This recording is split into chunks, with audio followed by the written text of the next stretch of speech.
Everyone, and welcome to Dream Leapers. Today I have a very special guest. So let me tell you about her. We're stepping into the world of theater. Joining us this week is the dynamic actress and producer, Alana Raquel Bowers. She is a rising force on the stage and screen whose work is as powerful as it is purposeful. Recently, I had the pleasure of witnessing Alana's talent in real time as she starred in Cold War Choir Practice, an award-winning play, Best Play, written by Ro Reddick, another Dream Leaper I interviewed a couple of months back. Alana's performance earned her a nomination for Outstanding Lead Performer in an Off-Broadway Play from the Outer Critics Circle Awards, a testament to the depth, nuance, and emotional precision that she brings to the stage with every performance.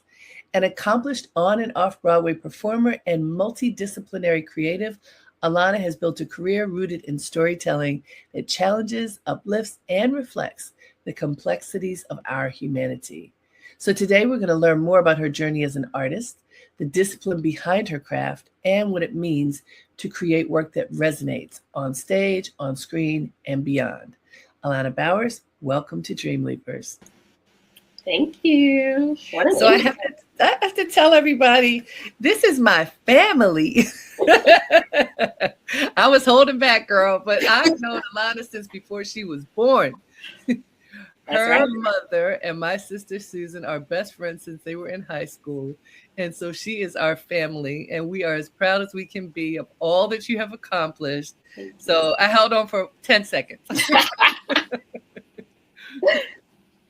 No, really. So you came from Baltimore, which is where I'm from, That's right. to New York to go to school. When did you know that you wanted to be in the world of acting? Ooh, I knew that. I knew that way before I came to NYU for school. I went to a performing arts middle school and high school in Baltimore. So when it was time for me to go to high school, though, my parents, as you know, are like education first, education forward. And that's how they've always been. That's how, our family has always been. And that's how I am too. But I think my like burning desire to go to Baltimore School for the Arts was kind of shocking to my parents. So much so that I did create a PowerPoint to tell them a PowerPoint why I should go to this school as opposed to the private school that they wanted me to go to, or the other schools that they saw me going to. And they weren't trying to have you go to Western where we went. Well, my mother was pushing it, but I know she was. I don't know. Wait, for context, everyone, Western High School is the oldest female high school in the United States of America. And it remains a feeder school to some of the best colleges in the world. And it is public. So, obviously I went there. So I just have to bring that up. So I know your mama was like, you're not going to go to Western? Not going to Western, and my sister was already at Poly. And so Baltimore School for the Arts is also in Baltimore City. And not only did I want that experience, but I wanted to, the minute I stepped into that school, I just felt like it was home. And so my real passion started there. I've always known that I wanted to be on stage. I've been dancing since I could walk. And I danced at Baltimore Dance Tech with Stephanie Powell for years, and went to Experimental Movement Concepts down in Hamden. And so I was always on stage, always excited about like stepping into like a bigger, brighter version of myself, and expressing myself through first movement. But then I realized that there was a way for me to inhabit that through theater and through acting. And that just lit up my world. And I explored it and had fun with it in middle school. And I had a lot of teachers, support me in continuing that through high school. And once I got to BSA, it was sort of a wrap for me. It was like, this is how I want to spend my time. This is how I want to live my life. And I know that is a rarity for people of that age, but I was just so set. Like nothing else I knew would fulfill me in the way that. And your PowerPoint helped you to convince your parents, because look, parents and the world of theater and acting and all that, they don't usually go together. Just because your parents want to make sure that you can earn a living, that you can take care of yourself. And it is not considered a way to do that, to go into the arts. Not by any means. Not by any means. And then you go to NYU, which is a very expensive school, a wonderful school, but you go for the arts. So that's another convincing. How did that happen? Well, I'd gotten in, but I wasn't sure that I could go because it was so expensive. Mm-hmm. And thankfully, I was notified that I got the Dean's Scholarship. And so our dean back then was Mary Schmidt-Campbell. And I know her. She's amazing. She came to speak at BSA the year before I graduated. And it was the same like electric effect that I had when I was in BSA. I mean, I saw her and I was like, wherever she is, I want to be. Yep. And, as fate would have it, she handpicked me to have a scholarship to go to NYU. And so being a part of the Dean Scholars Program is the reason why I and my family were able to afford going, because at the time it was the most expensive school in the United States. And it's pretty clear. If it's not now, it's close. It's a very expensive school. Yeah. And so then you have this Dean's Scholarship, which means you have to always do your best, because if you don't, then you could lose it, right? Well, right. Well, the beauty about Dean Scholars is that, like, when you have it, you have it. Beautiful. And there were activities and like interdisciplinary things that we had to become involved in within our different schools. So Tisch is made up of different departments, and I want to say like 2 or 3 people from each department are chosen to be Dean Scholars. And so we have monthly meetings, and then we have quarterly trips and an end of the year assignment. So those are the things that we are sort of obligated to. So there's a lot of exposure that you got. Totally. And being in that program reminded me how much art is communal and how collaborative it is to create something, anything, how it involves multiple types of minds and different types of people. And it did. I mean, I would say that my parents did a really good job exposing me very early to a diverse group of people, places, of things. And I think NYU and the Dean Scholars Program just continued me on that journey of exposure in a really wonderful way that has shaped like who I am and how I make decisions just on a daily basis. And so while you were at school, what was the big production that helped to launch you from school into the professional world? At school, I don't even think it was a show. I think it was more so my teachers. My studio. So I was in the drama department, and in the drama department, there are 8 acting studios. And I was in the umbrella of the musical theater studio, so new studio on Broadway. And so it just so happened that studio had mostly Black teachers. It was a revamped studio that used to be Cap 21 back in the day. And what's that? What's Cap 21? Cap 21 was the musical theater studio at NYU up until maybe like 2010 2009 or 2010. Okay. And then once that entity left the school, they created an internal studio called the New Studio, and Kent Gash is still the director of that studio, and he curated this like Avenger type group of teachers, of his peers, his friends, to create this incredible musical theater program at NYU that also has, when I was there, it had a separate acting track as well. So I did both. But my teachers were and still are like major names in the theater community at large. And once I left school, just having their names on my resume, I didn't even realize how lucrative and expensive and like work, like how heavy, you know, their names were. Just the value, right? The value, yeah. Like, you know, they're my teachers, and they taught me. I mean, Kent Gash, Byron Easley, Don Elan Frazier, like Michael McElroy, like these are Eden Espinoza, like these are huge. Karen Parks, huge people. Yep. Who have made incredible contributions to the industry and continue to. And at the time, you know, they were just my teachers. And now, you know. Now you know.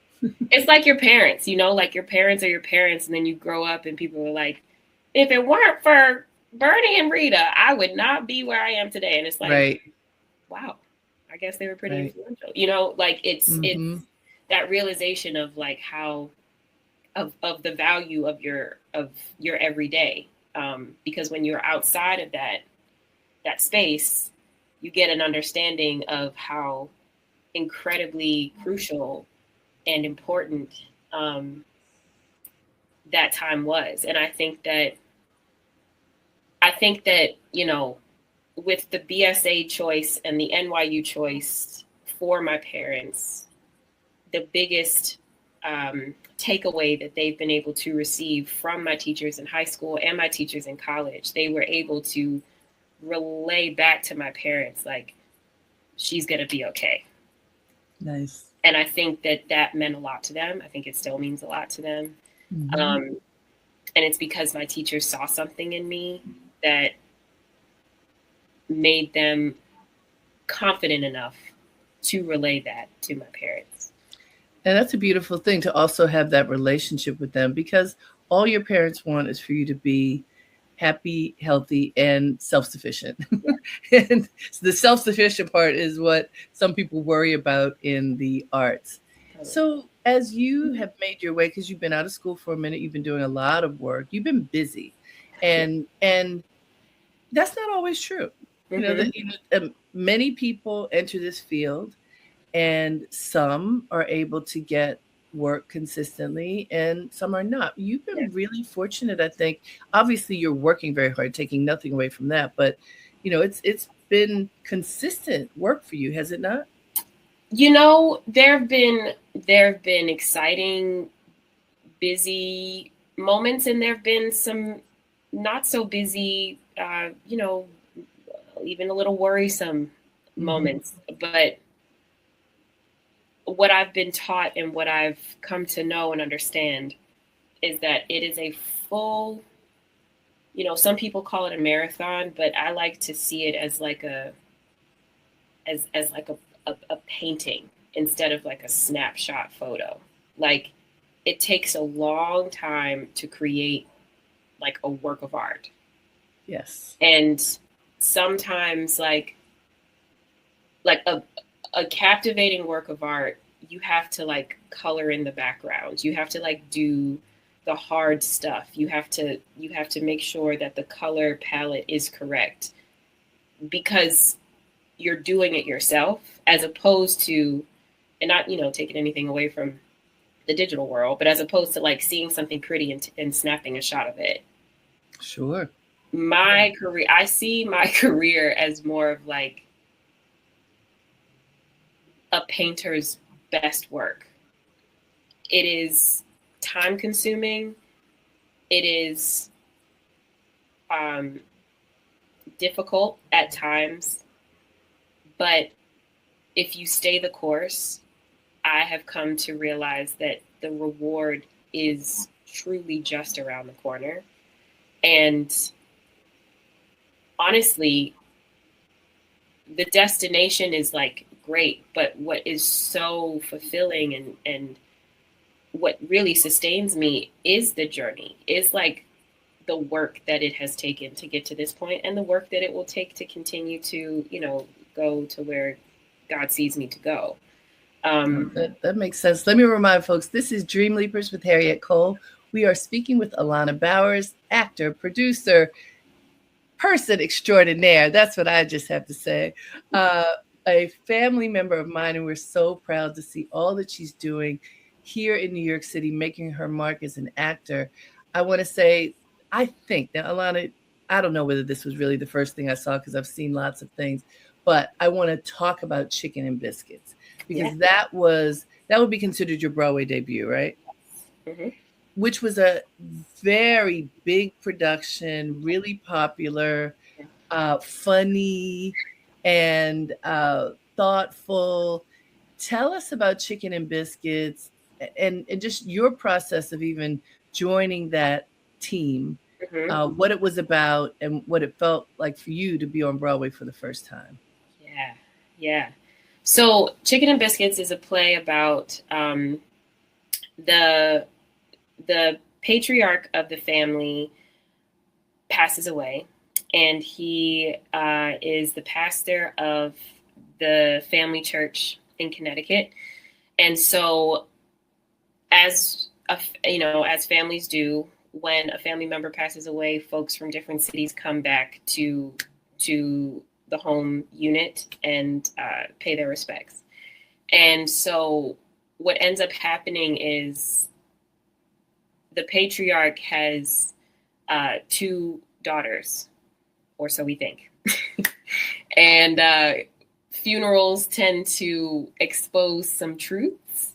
And there is a particular truth that is exposed at this funeral where there is a secret sister that nobody knew about. And so the play is about family. It's about family ties, family struggles, family secrets, but ultimately, like, regardless of what is going on within the family dynamic, you have different types of family members you speak to, family members you don't, family members you're proud of, family members you're not so proud of. There's a queer couple in this play. There's my friend who plays my brother. He brings a white man to the mix, you know what I mean? And that shakes things up for the family unit. So it is just, my character, seems to be all put together, but actually, like, her engagement to this perfect man has completely fallen apart. And we realize and find out that not everybody's perfect, and it's very difficult to keep up that guise. And so it's really it is a family filled fun time, and also there are a lot of characteristics that anybody can see, regardless. This is a Black family that we are looking at and seeing this story through, but every family has their problems, every family has their trials, and it's truly just about getting through those together, and what that means. My process with it was really exciting because I started out doing readings of this play. So we premiered it on Broadway in 2021, but I started reading it in 2019. Oh, wow. And 2018. So you knew it. Yeah, I mean, I was with my character Simone. I think I was maybe the second person to read, and ever since it's only been me. And so I have been with it pretty much since its inception. And so when we found out it was going to Broadway, we had a production of it at Queen's Theater in Corona Park, ironically. And then during COVID, we got shut down. So we were, I think our last performance was that last weekend in March, and then Broadway shut down, everything shut down. Everything. And we weren't sure if, we were going to see it again. And then we got a call from our producers that there was some space in Circle in the Square that they wanted to fill with chicken and biscuits. And, when you get that call as an actor who isn't really known and, it's like, oh, that's nice. It's nice that they told us, but good luck to Keke Palmer or whoever they ask. Right. Like, that's exciting for whoever gets to do that role. And I'll go see it and I'll be happy for everyone involved and it'll be great. And that was truly my mindset. And then maybe like 2 or 3 days later, my manager called me and said that I'd gotten a direct offer for this role, which means that I didn't have to audition for it. And I was like, what? Were you for real? I was like, and it's on Broadway, right? Like it's on. And she was like, yeah, they don't need to see anyone else. It's you. Beautiful. And so I never, ever would have imagined. Now, granted, this was during a very difficult time during COVID. Like we didn't know what theater was going to turn into or be or anything. But nonetheless, it was my Broadway debut. And the way that it came about, doing a show like that with people who I fell in love with, ultimately. Norm Lewis was in that cast, and Natasha Yvette Williams, and Ebony Marshall Oliver, Anya Mizell, Devere Rogers, Michael Urie. I mean, it was just, we had the best time. Cleo King, we had the best time. And how was it received? Oh, everybody was going through terrible, terrible times. So seeing something like Chicken and Biscuits that is so heartwarming and just cozy and funny, like laughing again, I think was our gift to Broadway at that time, because it was really hard for folks to find the silver lining back then. I mean, our first show was September of 2021. So that is just, I mean, we were still wearing masks. Honestly, we were still in quarantine, but it had gotten to the point where they let you go out a little bit. That's when we were showing them cards. Yep, we had to show our vaccination cards. Yeah, it was still very much touch and go. It was like at the brink of Omicron, so there was another strain coming. Wow. It was hard. And so the gift to do what I love doing, shine some light on hope and joy and laughter in the midst of this unprecedented time that the world is going through. To be able to have my family come and see it despite all that was going on. I mean, it was truly beyond my wildest dreams. And you know what, Alana, as I think of it, I'm pretty sure, tell me if this is correct, they didn't fill all the seats. It was every other seat back then. I don't think we were allowed to, if I recall it right, there were rules around filling the space. Because Broadway just everywhere, but Broadway was really dramatically negatively impacted by COVID because, it shut down. And not just the whole ecosystem. I remember thinking even the guys the pedicabs and the guys with the hot dog stands, like everyone was affected because of COVID. But was that true? Was it every other seat or something like that? Do you remember? I mean, the 6 foot rule was definitely in place.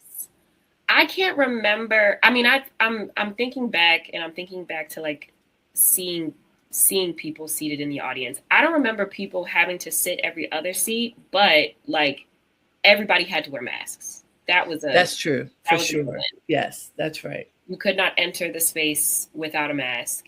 And you had to be vaccinated. Like there were Right. friends of mine that never saw it because they never got vaccinated. And there are plenty of people who still have that belief, and that's fine. They can have it. Yeah. But so the fact that you were able to perform during that period in a production that was well loved was great. And what came from that? What did you do next? Oh, my sweet, darling, incredible agents.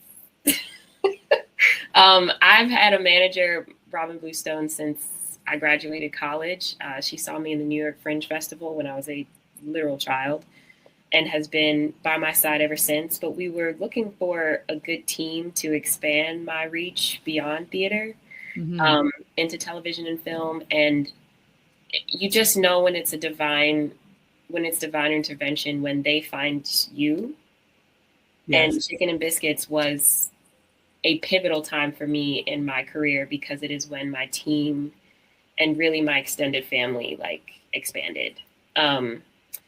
And the folks over at Stewart Talent have really breathed life into not only my talent, but what I'm capable of. And I think sometimes, as artists, we know we're good, but it's a hard road. And sometimes it is difficult to keep the faith. And so that extra affirmation, that push from people who are behind you is wonderful, is everything. And and so I think that was one of the biggest gifts that I got out of Chicken and Biscuits was my team. And through that, my reach in television and film has exponentially grown. So tell us some of the things that you've worked on. So I have been on FBI Most Wanted. Mm-hmm. I was in a series on Peacock called Dr. Death. My season was actually about a doctor who was doing these surgeries on people that were not FDA approved. Mm. And my episode actually was about a man from Baltimore. Oh. And, it always, the characters that I play on television somehow are like threaded within my real life, because the cop that I played on FBI Most Wanted, she was from Baltimore. And then wow, other characters from Baltimore. And then the show that I'm on right now, that I'm recurring on, Best Medicine, her name is Alana, except with an I. So it's just, that's how you just know. You just know it was for you and it couldn't be for anybody else. And it just feels really good. That's so funny. So I watched that show, Best Medicine. I like it.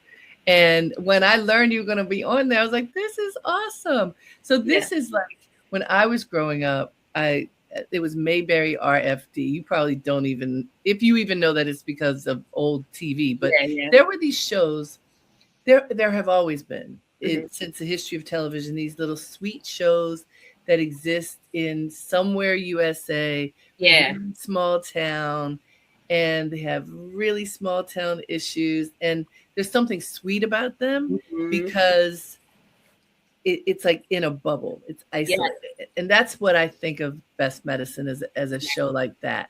Exactly. What is it like for you as a Black woman to play a role in a small town that, probably wouldn't have any Black people in it? Yes, because Best Medicine is based in Port Wayne, Maine.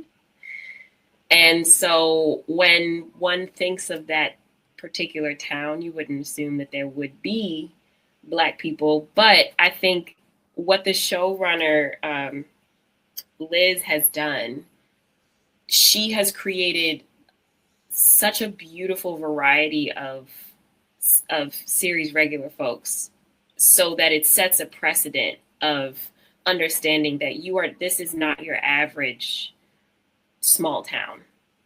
One of my very good friends, Jason VC, plays a co-owner of the Salty Breeze, right, which is the restaurant, the town restaurant that everybody goes to, and he owns it with his husband. his name is George on the show, and I forget Steven's name on the show, but Steven Spinella, who is an incredible theater actor, as is Jason.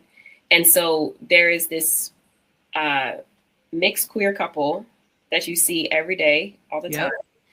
And Jason is, he is a proud Black queer man who is going to tell it like it is.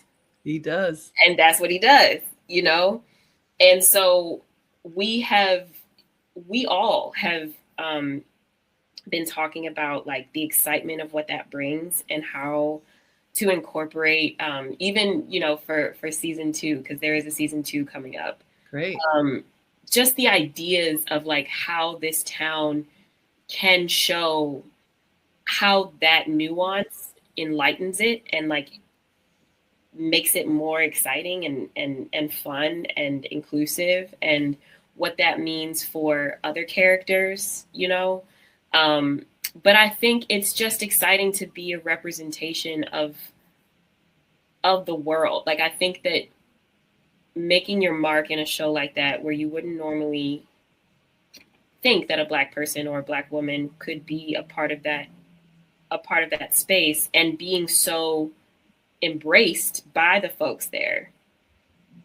Oh, exactly. Hey guys, this is Dream Leapers with Harriette Cole. We're talking with Alana Raquel Bowers. She is an actor and producer.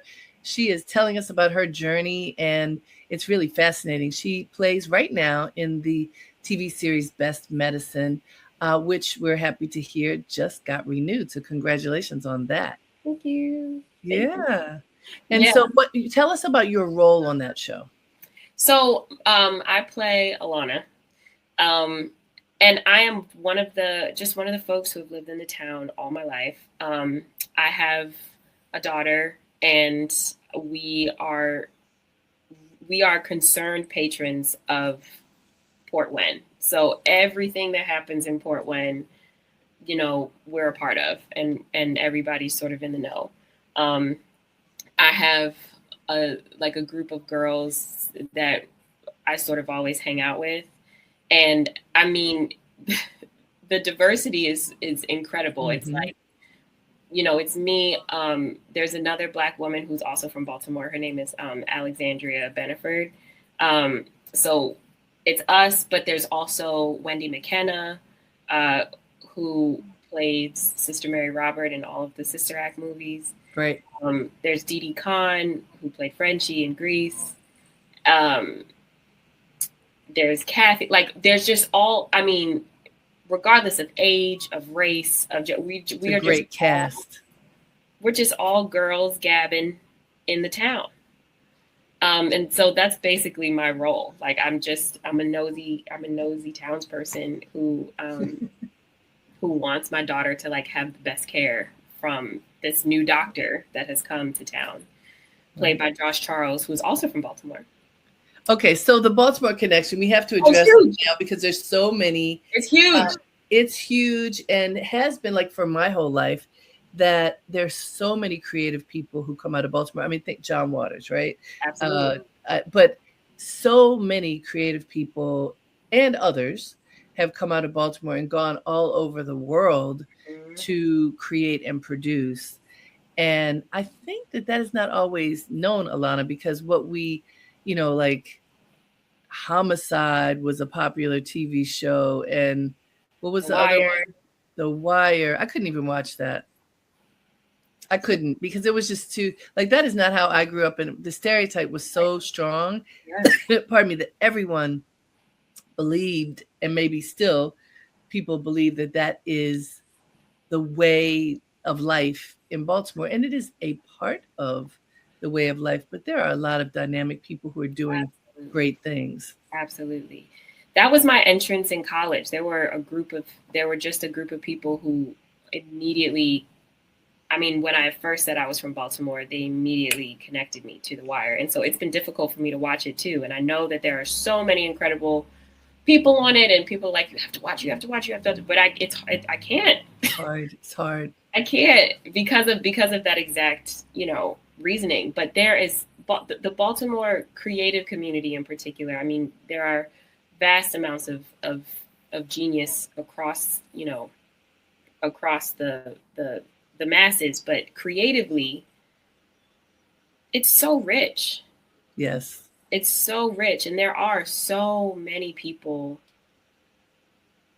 who have their start there, who grow up there, who are raised there and born there, go to school there, and really end up taking over in a really beautiful way. And that's one of my goals. I mean, I will never let anybody, if you ask anybody who knows me, Baltimore comes out of my mouth first. I love it. Like it, that is without question. And that is what my goal is, to put, I mean, other people have done it in a beautiful way, but I want to continue the conversation that Baltimore is a city of giants, because it is. Yeah. No, I totally agree with you. It's funny. I was talking to some international folk who said they can always tell the Americans because when you ask the question, where are you from? Usually many of us live somewhere else. So like I live in New York and I'm from Baltimore, and that's what I'll say. And they say that that's an American thing to do. I'm from here and I live here. Right. Like it's not usually one answer. I'm like, well, but America is so big. And it means something to be born and to grow up in a particular place and then to be in another place. I've lived in New York longer than anywhere else, but I am from Baltimore. And I'm clear about that. And it means a number of things that are different from the growing up experience, certainly in New York City, but probably anywhere else. Wherever you're from, it means a particular thing. Absolutely. Okay, so let's talk about the balance between doing television and doing theater, because it's different. I mean, when I look closely, the way in which one needs to act when there's a camera really up close on your face, and a subtle eye movement or gesture on television or film means a lot. In theater, where people are seeing you from far away, it has to be different. How do you develop that and also switch between one and the other depending upon what you're working on? Yeah, that's a really good question. I mean, people assume when you watch a good play or anything good on stage, there's an assumption that it's easy. But I think theater is one of the most difficult mediums to produce and to make it look easy and effortless, because it takes your entire body. It takes honestly, depending on the show, the level of an athlete, of a dancer, of someone with that kind of background, to sustain yourself. Because you're right, when you are in a 500 seat theater, 500 to 700 seat theater, you have to reach the back of the room and you have to remember that they are coming to see the same show that the person in the front row is coming to see.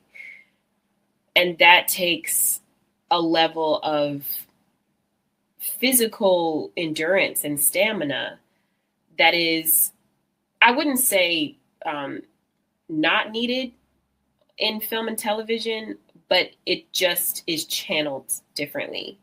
In film and television, the stamina and the endurance that you have to, I think, hone in on is the repetition portion of it all.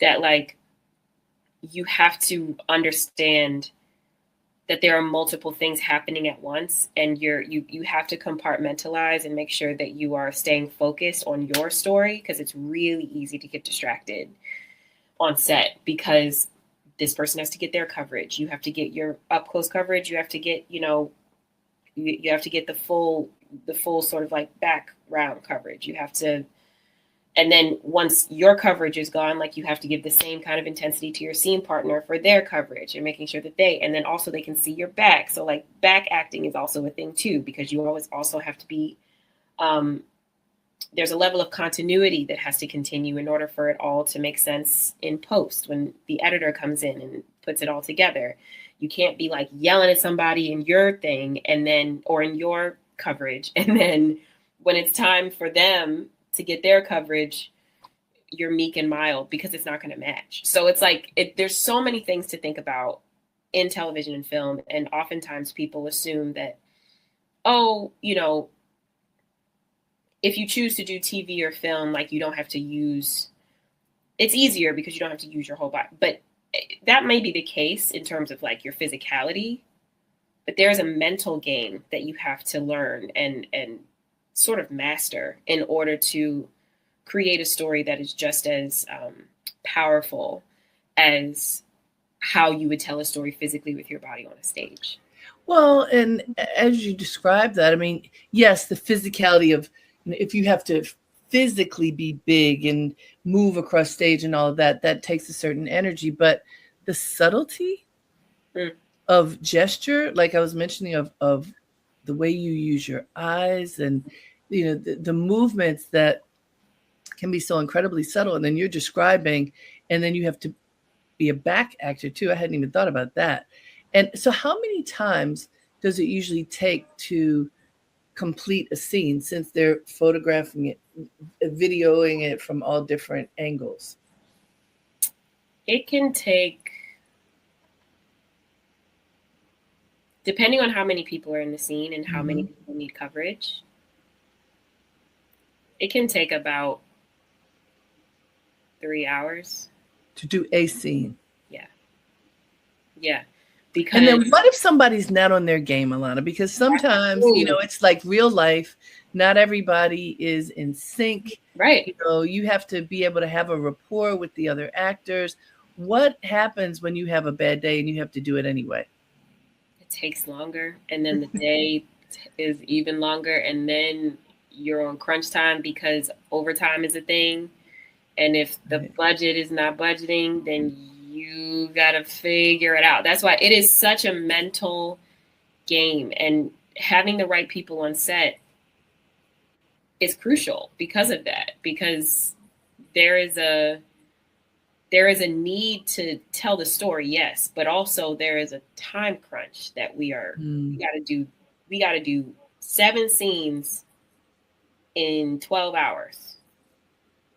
That's tight. How do we best, you know, how do we all figure this out together? And I think the best part about Best Medicine is that it is such a collaborative set, that the director is talking to, you know, Josh, and Liz is always on set, which I think is incredible because there's always somebody to, she always lends her hand to help, to cut, to add, to just ultimately make the day and the shot itself like the best version it can be, so that we can make the next shot the best version that can be, so that we're not, you know, focusing in on one thing at one time and then we get to the end of the day and there's no time to really do what we did with the first 6 shots of the day.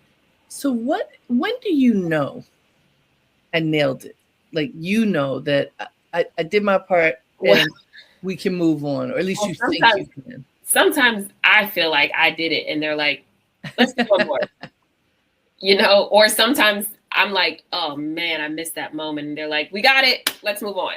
You know, like it's not really up to me, but that's why regardless of, also a fun part about Best Medicine is they let you play. So we can do different things at different times. If it doesn't work, then that's okay. But we get a chance to like find it in our bodies, in a similar way that you do with theater.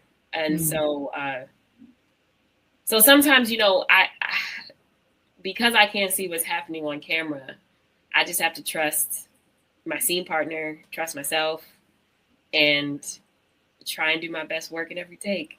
And that doesn't always happen, but that's the goal. Hey guys, this is Dream Leapers with Harriette Cole. We're talking with Alana Raquel Bowers, and guess what? We only have 5 minutes left. Do you see how fast it goes? I told you it is crazy. Okay, so big picture. You are a young woman hitting your stride. You did this wonderful production recently that has been awarded Best Play. and you were nominated. I mean, this is a nice ride. What's next? So Cold War Choir Practice was the show of my life. I fell in love with every part of that production, and I'm so happy it's getting its due, because I just think every part of it is brilliant, and every artist a part of it is brilliant, and Ro is brilliant, and yeah, so exciting to be a part of that. What's next? I am in a show right now called The Loved Ones at Irish Repertory Theater, which is another theater that's very close to my heart. It's where I had my producing debut. I produced a show for them last year, the first produced show written by a Black Irish artist. And what is that called? That was called The Black Wolf Tone by Kwaku Fortune. And he is a part of the transatlantic residency that we've created through with the co-production of Fish Amble, the new play company, which is a theater in Dublin, and Irish Repertory Theater have together created this residency to bring 4 Black Irish playwrights over from Dublin to the States to get their work commissioned. And so he was a part of the first cohort, and we're working on the second cohort now. And that's super exciting. And Irish Rep has really allowed me to, again, I mean, entering into a space that people don't normally think Black folks belong in. But my goal is just to shed a light on the fact that we are everywhere, and we are relevant everywhere. And what you're in now, what is this called, and what is your role? This is called The Loved Ones. And my role, I play a British 7-month pregnant 21-year-old who comes to Ireland to give some unfortunate news about my pregnancy and about how it came about. It is a play that is about fertility. It's about grief. It's about friendship and like womanhood. And it is just so, it's so beautiful. And it brings 4 different types of women together in ways that you would never imagine, and sheds light on how women are more similar than meets the eye. So I also want to say, because you just said you're playing a 21-year-old, you play really young characters sometimes. So in Cold War Choir Practice, you played a child. I did, 10 years old. And how old? 10. A 10-year-old girl. And through her, we see the world. And, you know, through a child, the world is different than when you are older. What is it like to channel youth? And I mean, like 10 years old is childhood, and to become that character, just like the 21-year-old. Yeah, I mean, my character Meek in Cold War Choir Practice is